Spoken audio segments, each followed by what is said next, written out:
Dans cette vidéo, on va voir comment calculer certaines mesures centrales pour une variable statistique quantitative continue. Donc sous les yeux, on a un tableau de distribution avec des données qui ont été récoltées. Il s'agit de vitesse ici. Et puis on a classé les données, on a réparti les données dans différentes classes qui sont indiquées sur la gauche, donc de 30 à 40, etc. par saut de 10 jusqu'à 100. C'est des km/h. Et on a dans la colonne des NI, on a les différents effectifs de chaque valeur. Donc si on doit travailler avec des valeurs, on va prendre la moyenne, on va imaginer le centre de chaque intervalle, mais on verra qu'on n'en a pas besoin pour les calculs qui nous intéressent, qui sont les calculs de la classe modale, la classe médiane, et puis la médiane elle-même. Donc première chose à faire, c'est compter le total des NI, donc grand N. Et puis on va calculer les fréquences avec ça. Alors il y a 108 valeurs si on fait le total de tout ça. Et puis on calcule les FI en utilisant la technique suivante. On prend l'effectif numéro I et on divise par l'effectif total, ce qui nous donne une valeur comprise entre 0 et 1 qu'on peut noter en pourcent. Donc ici on va noter les valeurs entre 0 et 1. Donc on a 4,6%, c'est-à-dire 0,046.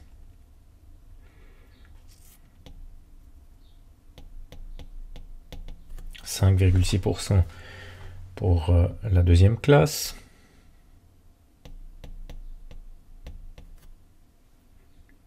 Etc.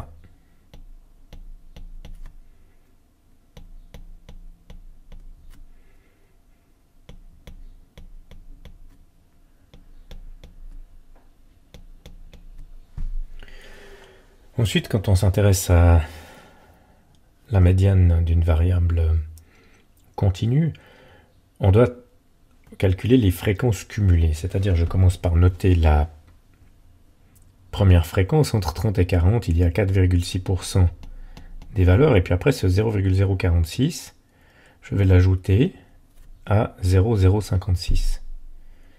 Et ça va me donner une valeur que je vais insérer dans cette case-là, qui est la deuxième fréquence cumulée. Donc à chaque fois que je descends d'une case, ici, j'ajoute la valeur qui est à gauche à ma valeur courante. Je vais procéder ainsi, ce qui me donne ici 10,2%, etc.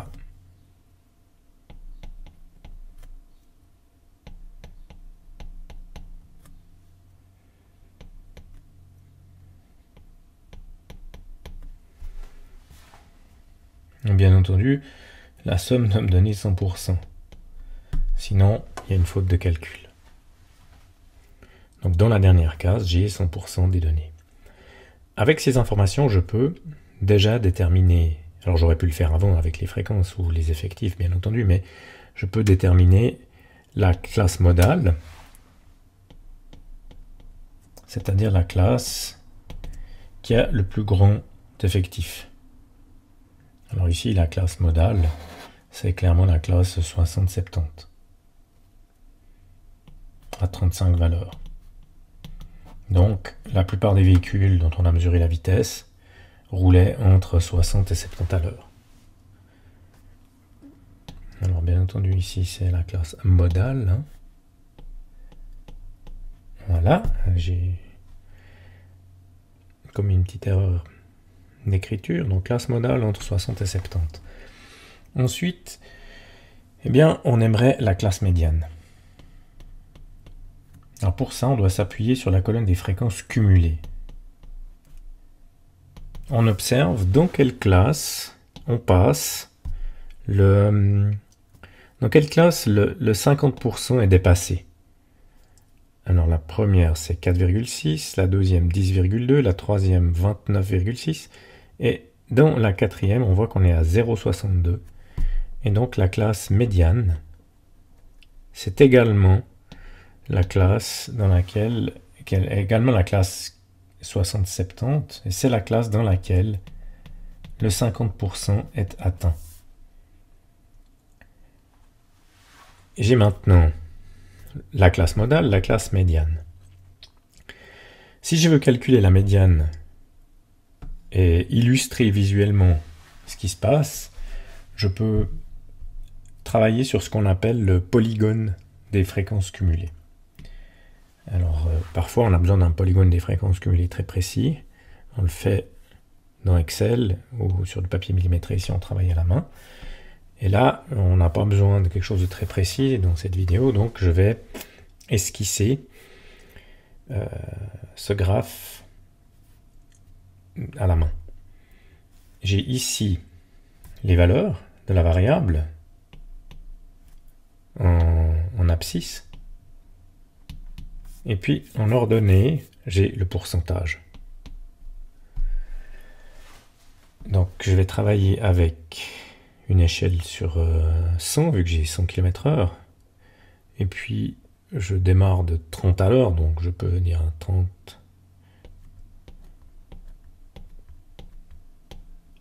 Voilà, là j'ai 100. J'ai pas besoin de partir de 0, vu que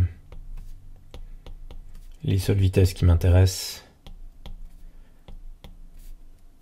sont celles-ci. Puis je vais travailler sur une échelle graduée ici en pourcent.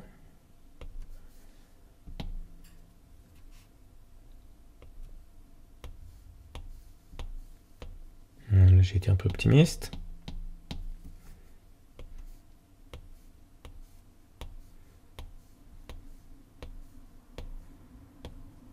C'est mieux. Donc je suis ici à 1, 0,5.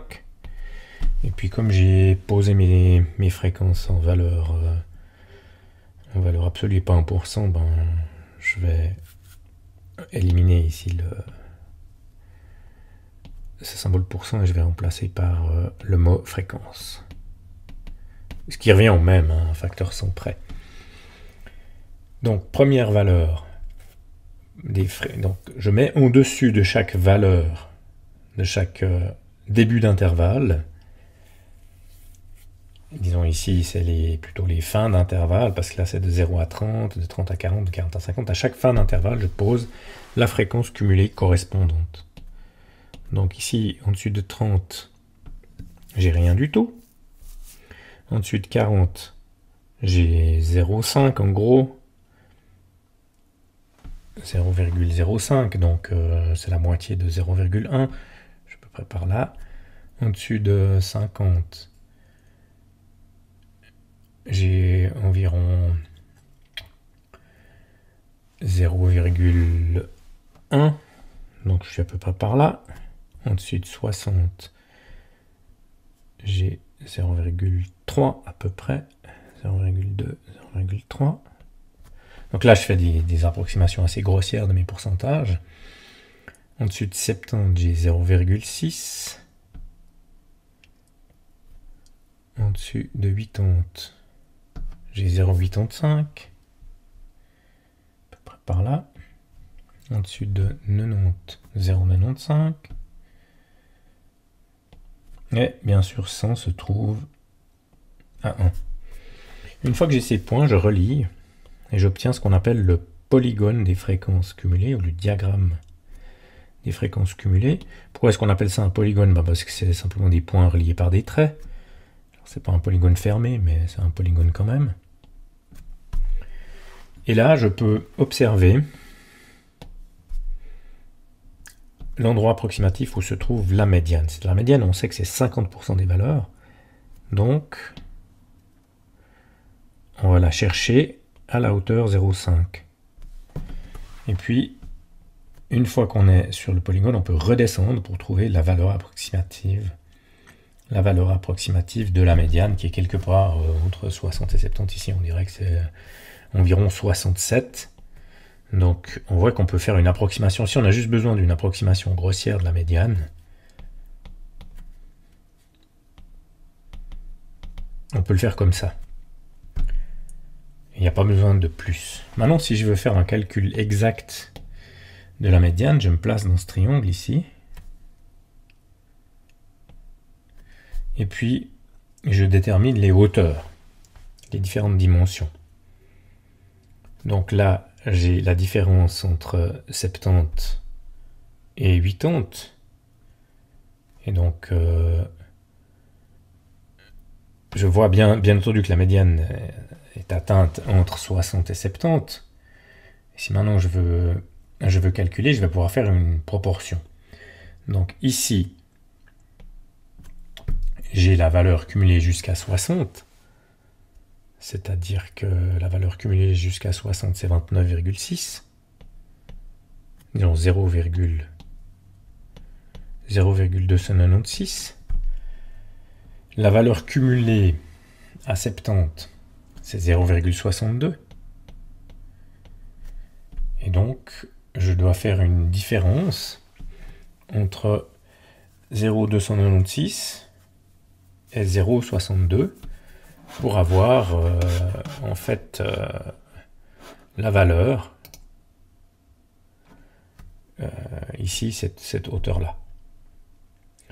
Donc ce 0,62 moins 0,296, bah, c'est pile l'effectif qu'il y a dans la classe 60-70, j'ai pas besoin de la recalculer, c'est 32,4. Donc ici j'ai 32,4. Ici, entre la base du triangle et le trait jaune, j'ai la différence 0,5 moins 0,296 qui est la hauteur entre guillemets depuis le sol, et ça va me donner 0,5 moins 0,296, ce qui me donne un tout petit peu plus que 20, c'est-à-dire 0,204. Maintenant, le calcul que je vais faire, j'aimerais trouver ici la valeur, j'aimerais trouver cette valeur-là, la valeur de x, qui va être ce que je dois ajouter à 60 pour trouver la médiane.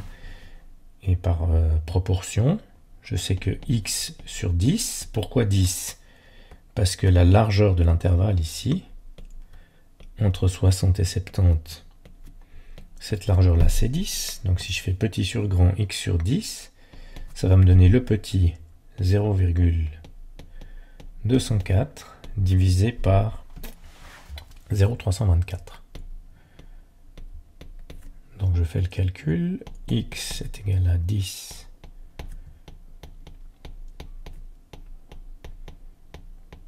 et cela me donne environ 6,3. J'en déduis donc la médiane qui vaut 60 plus 6,3, 66,3. Donc je vois qu'avec mon estimation à 67, j'étais pas si mal. Donc on a vu la stratégie pour trouver à partir du tableau la classe médiane, bon, la classe modale qui se fait par contemplation. On trouve la classe médiane et puis on cite le minimum qu'on fait en général, pas forcément dessiner tout le polygone des fréquences cumulées, mais le minimum qu'on dessine, c'est le triangle central sur lequel on fait le calcul de proportion pour déterminer la valeur exacte de la médiane.